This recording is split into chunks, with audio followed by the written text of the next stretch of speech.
All right, so today we're going to talk about the anatomy of a quote, and we're going to talk more about quoting and paraphrasing in general, but we're going to cover what the quote should look like in your paper, what it should look like on the page, the component parts that you want to have as part of that. And the first thing to say about the quoting process is that you're going to have one of two particular ways that you're going to deliver that quote. It's either going to be a direct quote, it's going to be word for word, a transcription directly from your source, directly from the book or the website or the magazine or whatever it is that you pull that from, or it'll be a paraphrase. And typically you'll use a paraphrase when, let's say it's a 3 to 4 page passage. There's a lot of really interesting stuff in there. You want to capture that, but then you don't want to necessarily obviously put that entire thing in your paper, because then that would not leave you really room for anything else in your paper. So if you take the essence of those ideas and you put those into your own words and put that into the paper, that's a paraphrase. One quick note, whether you are direct quoting or paraphrasing from a source, you need to have a citation, and then you need to have that track, obviously, to the bibliography entry. There's just no two ways around that. That's documentation, that's MLA, and APA style, that's the rules. But again, just kind of depending on which route you go, you're still responsible for showing what source it came from. Okay, so let's go ahead, and in the paper, it should look a little something like this. So this is something that I've prepped that I'll share with y'all, right? So we have got this handy dandy Word document here that has information. And the important thing initially here is this idea of 3 distinct parts that make the quote resonant and relevant for your reader. So you have the signal phrase, which comes before the quote itself, and then the context that you're providing to show how the quote fits into your argument. So I pulled this. This was from a June 1st, 2019 editorial from Dr. Taylor Amy, the UTSA president. The school is having its 50th anniversary that year. So obviously a way to look back, a way to look forward.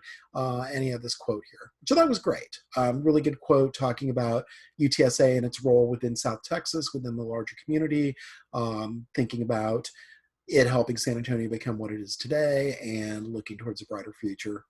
That's all awesome. That's great. So how this might appear in a paper, we start with the signal phrase, and you're going to notice, okay, you've got his name, you've got his title, you've got where he is affiliated.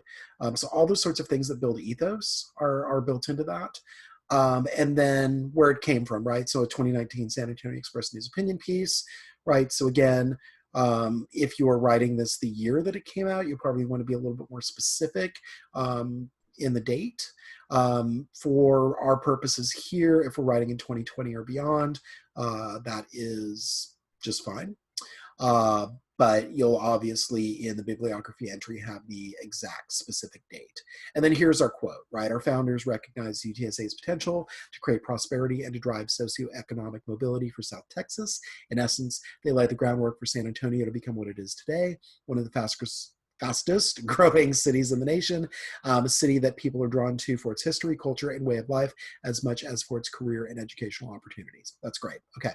And then you are still going to go ahead and put Amy's name in here to indicate that this is an online source. If you pull this from, say, the print version of the Express News and it was on page A12, you would just put A12 here, because you've got Amy's name in the signal phrase, and under MLA style, you would not be required to put it into the citation. But this will signal to the reader, okay, yeah, this comes from Amy, I know this, but also, okay, there's no page number, must be an online source, must be the online version of the newspaper.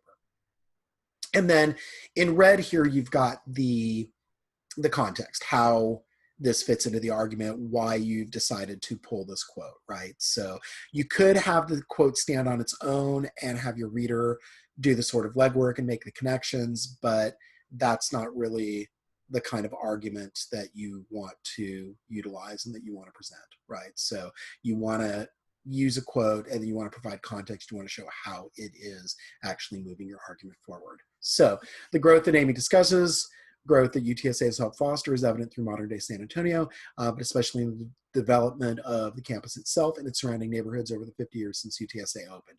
Okay, and that could then transition you and maybe to another specific quote about the the neighborhood around it, how things have grown, how it's prospered. This kind of idea that there really wasn't much around UTSA when it was created in 1969. All of a sudden, there's this burgeoning community around it. It's one of the most, maybe you could say, populous, vibrant parts of town. You could talk about it being an economic hub, a cultural hub, what have you, right? So whatever kind of argument you want to make, you could transition and use other quotes to help support that, springboarding off what you've done here with the context. Okay, so like I said, the signal phrase, so who's being quoted, how that person's qualified to discuss the topic, where the information appears, right? So this is where a lot of ethos comes in, right? So this is where you're able to make the case that this is a good source. This is somebody that is worth quoting. This is somebody that's going to be helpful for you advancing your argument. You're piggybacking your ethos as a writer on top of the ethos here. And then the quote itself, like I said, direct quote or paraphrase. You want a citation no matter what. You want to strike a balance between quoting what's relevant and including what's necessary to understand the point being made, right? So paraphrasing can certainly help you to boil something down. But sometimes you do want to get the essence, you do want to get the word for word description of what the author is talking about. Sometimes that can be more effective, sometimes that can be more illustrative. And then the context, so why you've chosen the quote, how it helps you make the point you're trying to make in that paragraph, how it contributes to the paper and its thesis. And that's important too, right? That all the sources that you consult, all the quotes that you bring in are ultimately going to go to support your thesis, especially for the level of papers that we're dealing with. If you're dealing with a 3 to 5 page, a 5 to 7 page paper, everything's going to have to work pretty hard in that. Again, especially if you have source requirements that your instructor's giving you, then obviously you'll have to think about, okay, how many quotes per paragraph? How do I package those up? So you want to be maybe sometimes economic with both your signal phrase and your context, but you definitely want to have those there to help frame it for the reader as well. Okay. So again, like I said, if you include a quote without context, this point here, you're putting the burden on the reader to figure out why the quote's being included. And obviously, when you are writing academic papers, that is not something you want to do, right? So, and typically you do not want to end a paragraph with a quote. Sometimes that's effective in a conclusion if you're doing something kind of for emphasis, and the quote can kind of stand on its own and you set it up.